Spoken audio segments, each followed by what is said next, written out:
आखिर क्या हुआ जब एक भक्त ने महादेव की शिवलिंग के ऊपर चढ़ाया मांस और थूक। नमस्कार दोस्तों, ब्लडी सत्य के आज के इस हैरान कर देने वाले बहुत ही ज्यादा डिफरेंट से और अनोखे एपिसोड में मैं आप सभी लोगों के सामने लेकर आ गया हूं एक ऐसी कहानी जिसके बारे में आप लोगों ने शायद ही कभी सुना होगा। एक ऐसे भक्त की भक्ति करने का तरीका जिसको फॉलो करने के बारे में ना ही आपने कभी पहले सोचा होगा और ना ही कभी सोच पाएंगे। दरअसल ये कहानी है धिम्मन नाम के भील की। जी हाँ, जिसकी दिनचर्या कुछ ऐसी थी कि वो बढ़िया ज्यादा से ज्यादा टाइम अपने घर पर बिताता, लेकिन जब भी कभी सुबह होती तो अपनी दिनचर्या वाला काम करके वो सुबह सुबह अलग अलग जंगलों में निकल जाता। वहां पे अलग अलग प्रकार के पशुओं और पक्षियों का शिकार करता, उनका मांस घर पर लेकर आता, मस्त पकाकर खाता। अभी पिछले कुछ दिनों से उसे अच्छा शिकार नहीं मिल पा रहा था, जिसकी वजह से उसका और उसके परिवार वालों का ठीक तरह से पेट नहीं भर पा रहा था। फिर उसके दिमाग में आए क्यों ना घर से थोड़े दूर के जंगल में जाया जाए।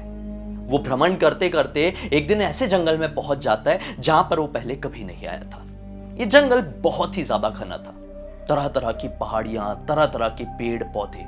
उसे कुछ समझ में नहीं आ रहा था। चलते चलते मानो कि वो इस जंगल में लापता सा हो गया। थोड़ी आगे बढ़ा तो पाया कि वहां पर एक मंदिर सा बना हुआ है। इसे मंदिर, भगवान, पूजा पाठ ये सब के बारे में कुछ भी नहीं पता था। एक तरीके से कह लो कि ये भगवान को ज्यादा फॉलो नहीं किया करता था। मंदिर को देखा तो सोचा कि अंदर जाकर देखता हूं, शायद कोई होगा तो उससे किसी तरह की मदद मांग लूंगा शिकार करने के लिए। वो मंदिर के अंदर प्रवेश करता है तो क्या पाता है कि वहां पर एक शिवलिंग विराजमान है। इसे शिवलिंग के बारे में कुछ भी नहीं पता था, लेकिन ना जाने क्यों फिर भी शिवलिंग को देखकर पहली नजर में इसके मन में बहुत बड़ी मात्रा में भक्तिभाव उमड़ गया। इसे समझ में नहीं आया कि कैसे एक शिवलिंग है वो यहां पर विराजमान है और जंगली जानवर इसे कुछ कर नहीं रहे हैं। क्यों इस जगह की कोई देखभाल नहीं करता है।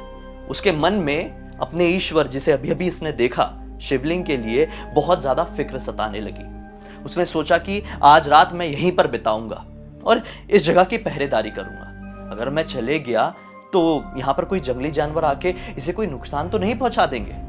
पता नहीं क्यों उसके मन में यह आ रहा था। उसने ये नहीं सोचा था कि इतने दिन से वो वहां पर कैसे विराजमान है। बस उसने अपना धनुष बाण निकाला और वहां पर तैनात हो गया। पूरी रात एक रास्ते से दूसरे रास्ते काटता रहा, लेकिन सोया नहीं और घर जाने के बारे में भी नहीं सोचा। अब सुबह सुबह का वक्त आया। भील को लगने लगी भूख। उसने सोचा कि शिकार करने जाया जाए, लेकिन अचानक से भील को यह समझ में आया कि अगर मुझे भूख लग सकती है तो शिवलिंग को भी तो भूख लग सकती है ना, इसे भी तो खाना देना जरूरी है। वो धनुष बाण निकाल के शिकार करने के लिए चले जाता है। उसे दिखाई देता है एक खूबसूरत सा पक्षी। उसका शिकार करता है, उसका मांस लाकर शिवलिंग के सामने चढ़ा देता है। और बस फिर उसको बहुत अच्छा लगता है कि अब शिवलिंग के सामने भी मांस आ गया है, खाना आ गया है, वो ग्रहण कर लेंगे तो उनका भी पेट भर जाएगा। अब मैं अपने घर के लिए रवाना हो जाता हूँ। वो घर के लिए रवाना हो जाता है। अब दरअसल ये जो मंदिर था, ये जो शिवलिंग था, ये ऐसा ही यहां पर नहीं था। यहां का एक पुजारी भी हुआ करता था, जो कि 15-15 दिन की आड़ में यहां पर आया करता था, मंदिर की साफ सफाई करता था, भक्ति करता था और फिर लौट जाया करता था। 15 दिन में ही क्यों आता था? क्योंकि उसका घर इस जगह से थोड़ा दूर था, इसलिए 15 दिन में ही आ पाता था बेचारा पुजारी। अब क्या है कि अगले ही दिन उसके आने की डेट थी। अगले ही दिन वो इस मंदिर में पहुंचता है तो बहुत ही ज्यादा चिंतित हो जाता है। देखता है कि शिवलिंग के सामने तो मांस रखा हुआ है। उसके मन में अलग सी घृणा पैदा होती है कि महादेव के सामने मांस। उसे ऐसा लगता है कि पक्का ये किसी जंगली जानवर का काम है। जंगली जानवर उठा के लेके आया होगा और रख दिया होगा शायद। वो तुरंत ही साफ सफाई करता है, शिवलिंग को अपनी तरीके से शुद्ध करता है, अभिमंत्रित करता है, मंत्र पढ़ता है, पता नहीं क्या क्या करता है। जो भी उसकी भक्ति रही होगी वो सब कुछ करता है। और जब उसके मन में तसल्ली हो जाती है कि अब ये जगह शुद्ध हो गई है, वो वहां से उठकर रवाना हो जाता है घर के लिए। घर जाते जाते उसके मन में काफी ज्यादा फिक्र सता रही थी कि आज यहां पर इस तरह से जानवर आया है मांस लेके, तो आगे भी तो आ सकता है। ये बहुत बड़ा भक्त था भगवान शिव का, इसलिए सोच लेता है अब चाहे जो भी हो, जितनी भी परेशानी का सामना करना पड़े, मैं रोज इस मंदिर में आऊंगा, साफ सफाई करूंगा, भक्ति पूजा करूंगा और फिर जाया करूंगा। 15 दिन नहीं, रोज। अब अगले दिन ये आने की सोचता है। अब अगले दिन फिर से आता है तो फिर क्या पाता है कि फिर से शिवलिंग के सामने मांस चढ़ा हुआ है। दरअसल पुजारी के आने से थोड़ी ही देर पहले भील यहां पर आया हुआ था। आज भी इसने भगवान शिव की शिवलिंग के ऊपर मांस चढ़ाकर गया था। पुजारी फिर परेशान होता है, फिर साफ सफाई करता है, पूजा अर्चना करता है, फिर लौट जाता है। फिर दूसरे दिन आता है, फिर यही देखता है। उसके मन में तो फिक्र सताने लगी थी कि ये हो क्या रहा है। ऐसा करते करते 1 हफ्ते कट गए। अब 8वां दिन आया। 8वें दिन जैसे ये पहुंचा तो ये वहां का नजारा देखकर कांप गया, छाती पीट पीट कर रोने लगा, क्योंकि इसने क्या देखा कि शिवलिंग के ऊपर थूक चढ़ा हुआ है, साथ ही मांस भी। दरअसल आज के दिन क्या हुआ था, सुबह सुबह का वक्त था, तो वो जो भील यहां पर आया हुआ था ना पुजारी से पहले, वो तो रोज आ रहा था, आज भी पुजारी से पहले आया था। तो उसने ये पाया कि पिछली रात जो आंधी तूफान आई थी उसके कारण मंदिर के अंदर काफी ज्यादा कचरा चले गया है। मंदिर के बाहर तो जंगल ही था ना, तो आंधी तूफान से कचरा उठ के मंदिर के अंदर चले गया। तो उसके मन में और ज्यादा चिंता सताने लगी कि ये शिवलिंग तो अब थोड़ा दूषित हो गया है, इसकी साफ सफाई करना जरूरी है।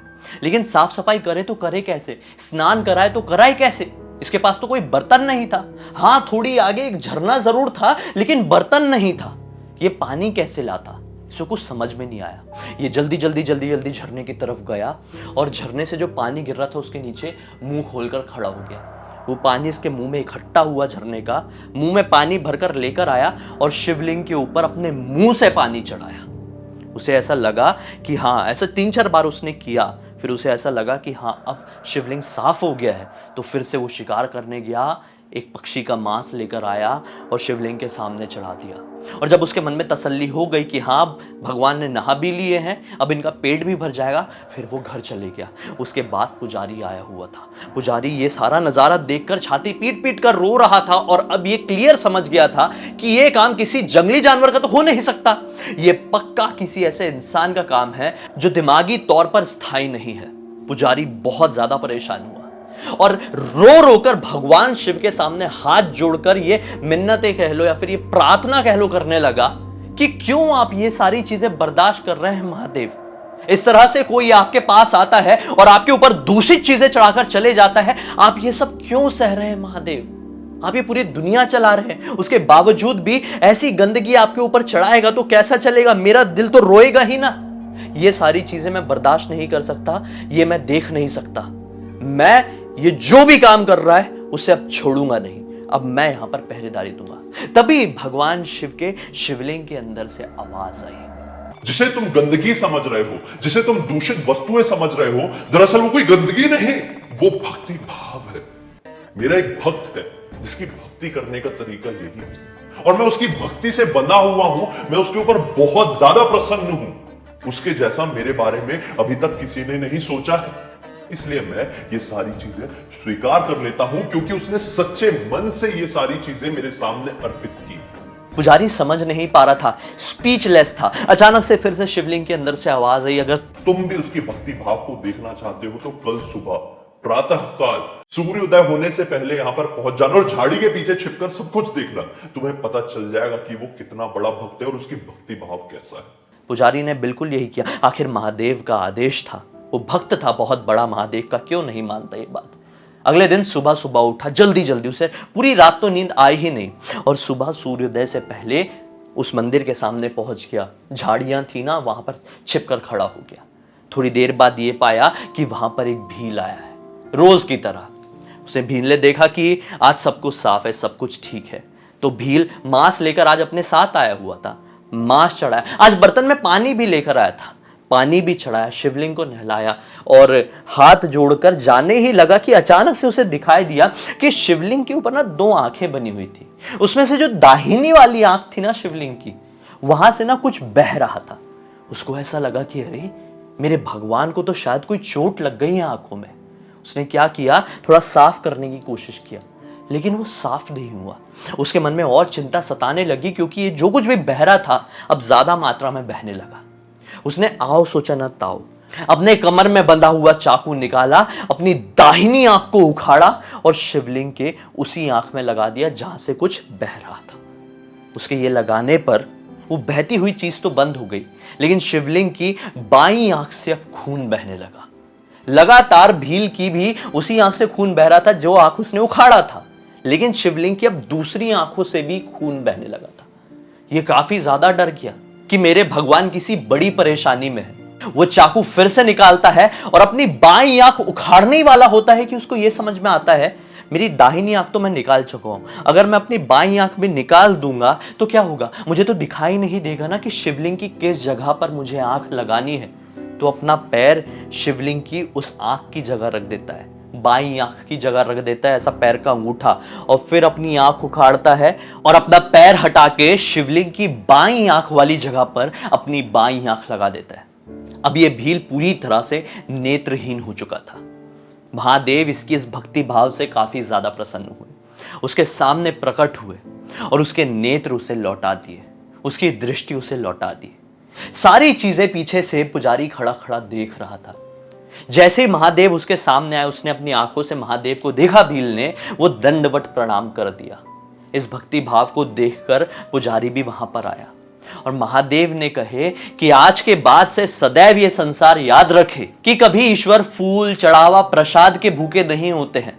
उनको सच्चे मन से जो कोई भी प्यार करता है, उनके सच्चे मन से जो कोई भी भक्ति करता है, उसे वो स्वीकार लेते हैं। महादेव ने कह दिया, आज के बाद से मेरे इस भक्त को सारा संसार कनप्पा नैनार नाम से भी जानेगा और इसका मंदिर बनाकर इसकी भक्ति भी करेगा। इसलिए तो महादेव को ओघड़दानी भोलेनाथ कहा जाता है। जो कोई भी सच्चे दिल से महादेव की भक्ति करता है, महादेव उसे कभी खाली हाथ नहीं लौटाते हैं। इसी बात पर कमेंट सेक्शन में ओम नमः शिवाय या हर हर महादेव लिखना ना भूले दोस्तों। अब तक इस वीडियो को देखे हैं तो लाइक जरूर कर दीजिए, चैनल को सब्सक्राइब करके बेल आइकन को दबा के ऑल के ऑप्शन में क्लिक कर देना, क्योंकि इसी तरह के हैरान कर देने वाले अनोखे वीडियो आप लोगों के सामने डेली लेके आते रहता हूं। इन सारे लिंक इस वीडियो के डिस्क्रिप्शन बॉक्स में क्लिक करके डायरेक्टली वहां पर पहुंच जाना। और अगर आप लोगों के पास भी इसी तरह की कोई कहानी है जिसे आप लोग पूरी दुनिया के साथ शेयर करना चाहते हैं मेरे जरिए, तो लिख भेजिए। हो सकता है मेरा अगला वीडियो आपकी कहानी या आपके बताए हुए टॉपिक के साथ ही बन रहा हो। चलिए कल फिर से मिलते हैं, तब तक के लिए बहुत बहुत धन्यवाद। आप लोगों का दिन शुभ हो।